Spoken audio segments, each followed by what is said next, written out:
Okay, next वाला 35 वाला question को हम लोग देखते हैं। ये वाला क्वेश्चन हमारे पास रह गया था। तो ये पूछ रहा है कंसिडर द फॉलोइंग मैटर्स, आपको कुछ मैटर्स दे रखे, does not react with oxygen even at A high temperature. कौन सी नहीं करती है, जो स्टेबल होती है कौन सी? एजी नहीं होती है, पहले का आंसर एजी है। React with oxygen at ordinary temperature कौन करती है? वो एल्यूमिनियम है। कैच फायर, फायर कौन करेगा? पोटेशियम करेगा।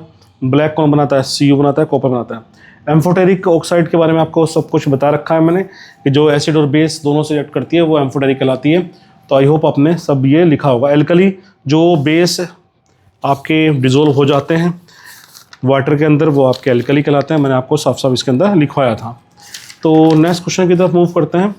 ये राइट दी केमिकल रिएक्शंस आपने लिखनी है। मरकरी वाला मैंने आपको कितनी बार बताया, सिनेबार की आएगी। मैंने आपको पहले प्रेडिक्ट किया था कि सिनेबार और कॉपर में से एक ना एक आनी है, और देखो दोनों ही इसमें आके फंस गई हैं। दोनों ही मैंने आपको बताई थी।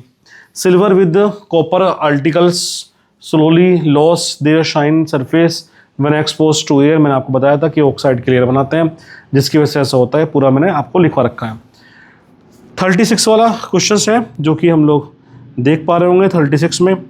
तो 36 वाला जो क्वेश्चन है इसके हमें सिर्फ लिखना था कि x क्या है, y क्या है। तो आपने आई होप लिख दिया होगा। x जो है वो स्टिग्मा है, आपने लिख दिया होगा स्टिग्मा, और y जो है वो आपने लिखा होगा एंथर। ये मैंने आपको पढ़ाया हुआ है, एंथर। ठीक है, नेक्स्ट है second, name the yellowish part का नाम लिखना था। आपने लिख दिया होगा क्या है? Pollen grain. पोलन ग्रीन ही नाम है, ये आपने लिखा होगा। तो इसमें सॉलिड नंबर थे, नहीं तो आपको नंबर नहीं मिलेंगे। तो उसी के बेसिस पे हमें करना है। और नेक्स्ट है आपका प्रोसेस पूछा है, तो ये पोलिनेशन था। पोलिनेशन हमारे पास है। मेल गैमेट फ्यूज़ हमें बताना है, इसका एक्सप्रेशन देना था। तो ये आपने पूरा इसके बारे में लिखा होगा, मैंने आपको लिखवा रखा था। मेल गैमेट फ्यूज़ होते हैं, कैसे कैसे प्रोसेस है, पूरा आपको इसके बारे में लिखना था। जो ये और दिया गया था, और भी मैं बता देता हूँ, जिसने इसका और का बी पार्ट करा होगा वो किस तरह से आप इसको चेक कर पा रहे होंगे। तो पहला और का है कि फर्स्ट पूछा गया है identify the unicellular organism in the diagram, ये किसके बेसिस पर हो रहा है। नेम द टाइप ऑफ, पहले ये पूछा गया नेम द टाइप। पहले डायग्राम का अगर ये नाम पूछेगा तो ये तो आपको दिख रहा होगा लेशमेनिया है, लेशमेनिया है। और ये जो है ये कौन सा फिशन है इसके बारे में पूछा है। तो इसका आंसर है कौन सा? ये बाइनरी फिशन। बाइनरी फिशन ये है, आपको आइडेंटिफाई करना unicellular organism in the diagram. तो ये आपका है लेशमेनिया, मैंने आपको बताया था लेशमेनिया है। List any two advantage of sexual reproduction, मैंने आपको बताया था। विद दी, आप जो भी आप कर रहे हो इससे आइडेंटिकल बनता है, यानी कोई भी वेरिएशन नहीं आते हैं। तो पहला तो यह है कि with out seeds plants can be grow, कि विदाउट सीड जो है हमारे पास वो भी ग्रो कर सकते हैं। नेक्स्ट है प्रोगेमी और सिमिलर, यानी कि आइडेंटिकल, जो मैंने बताया आपको अभी।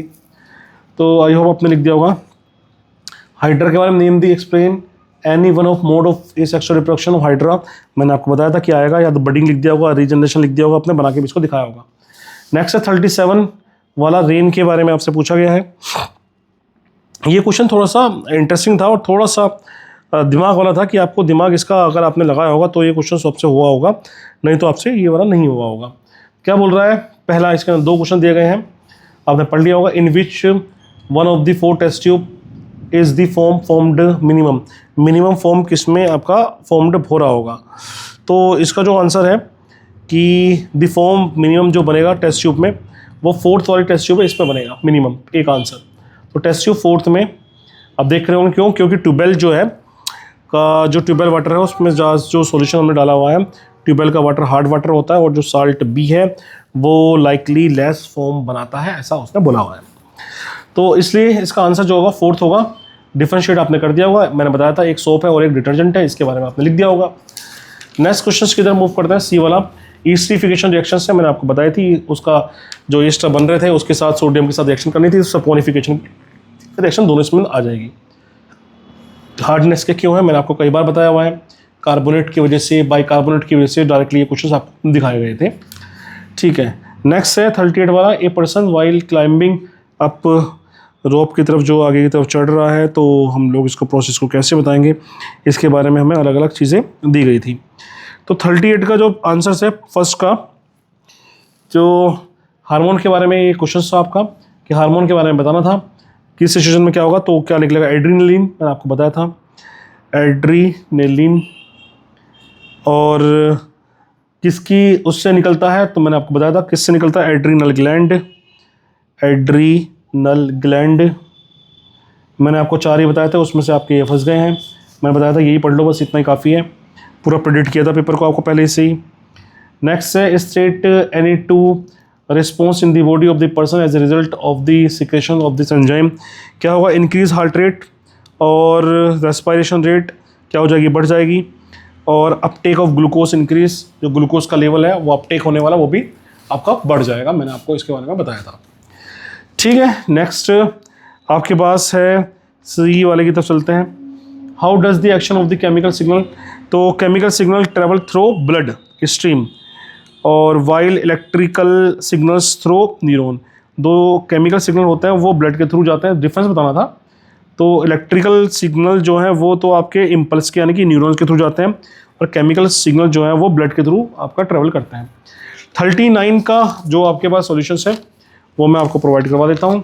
तो 39 में पूछा गया था आपका लास्ट क्वेश्चन से फिजिक्स का, तो ए के बारे में पूछा है कि ए विच दी ग्राफ, अच्छा ठीक है, ये तो ए के बारे में होगा, ए के बारे में बता रहा है, और इसका आंसर है विच one of this graphs the parallel combination of R1 और R2 का कॉम्बिनेशन कौन है, वो डी है। आपको पैरेलल कॉम्बिनेशन दिख रहा होगा डी का, तो ये आपके पास डी है। और नेक्स्ट वाला का डायग्राम शो करना था, आपने डायग्राम शो कर दिया होगा। डायग्राम मैं बना के दिखा देता हूँ आपको, एक बार डायग्राम बना देता हूँ मैं, आपने बनाया भी होगा आई होप। ये वाला डायग्राम है, अगर हम यहाँ पे ये 10 ओम का लगा देंगे और इसको हम लोग इसके साथ कनेक्ट कर देंगे, ये आपका पास 10 ओम हो गया, और ये हमारे पास यहाँ से हम लोग कनेक्ट कर देंगे, ये भी हो गया आपके पास 10 ओम, और यहाँ से इसको कनेक्ट करके हम लोग दिखा देंगे बैटरी हमारे पास लग गई। बस ये डायग्राम बना के दिखाना था जो वो बोल रहा था कि show an arrangement of the 3 resistors. तो 3 रेसिस्टर हमने बना के दिखा दिए भाई, आपके आप देख पा रहे होंगे 3 रेसिस्टर्स हैं। इतना सिंपल सा डायग्राम है, सिंपल से 2 नंबर के फ्री के नंबर थे। नेक्स्ट है बैटरी ऑफ 6 वोल्ट, ठीक है, सोल्व कर लेते हैं इसको। आप देख पा रहे होंगे, तो ये जो वोल्ट हो गया आपके पास 6 वोल्ट है। तो रेसिस्टेंस आपको जोड़ना है, अलग अलग रेसिस्टेंस जोड़े थे, तो 0.1 प्लस के सबको जोड़ना था, 0.2 प्लस के 0.3 प्लस के 0.4 प्लस के 0.5, और आपके पास आएगा 1.5। और करंट जो होगा I इक्वल्स टू होगा V/R, तो V आपके पास हो गया 6 वोल्ट और ये हो गया 1.5 वोल्ट आपने निकाला होगा, तो आ गया होगा 4 एम्पियर का आपके पास आंसर आ गया। आई होप आपको समझ में आया होगा बढ़िया से, क्योंकि पूरा पेपर मैंने सोल्यूशन किया है।